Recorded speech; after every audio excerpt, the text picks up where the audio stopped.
James, an avid hiker, finds himself lost in a dense forest. What was supposed to be a relaxing weekend adventure has turned into a nightmare.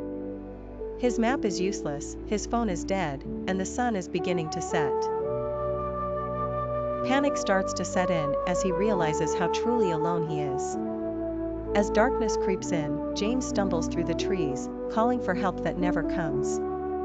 Exhausted, he collapses on a fallen log. His mind races with fear, and he begins to question his decisions and the path that led him here. In the midst of his despair, James remembers Psalm 23, a passage his mother used to recite when he was a child. "The Lord is my shepherd, I shall not want." The memory brings a flicker of comfort. Though he hasn't practiced his faith in years, the words feel like a lifeline. Feeling utterly helpless, James begins to pray. He whispers the words of Psalm 23, calling on God to be his shepherd, to guide him as he did for David. With each verse, his panic subsides, replaced by a sense of calm. After praying, James looks around with renewed clarity. He notices a narrow trail he hadn't seen before, partially hidden by overgrown brush. The path seems to lead out of the dense forest. With hope rising, he decides to follow it. The trail leads James through a dark ravine.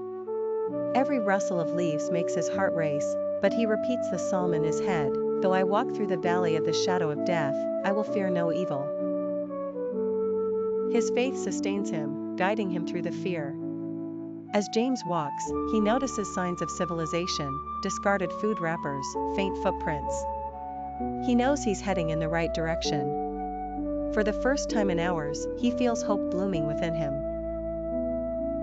Just as night fully falls, James spots a flicker of light through the trees. He quickens his pace and soon emerges from the forest onto a rural road.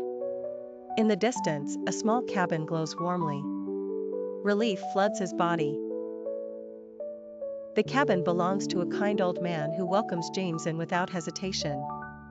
The man listens to James' story and offers him food and shelter for the night.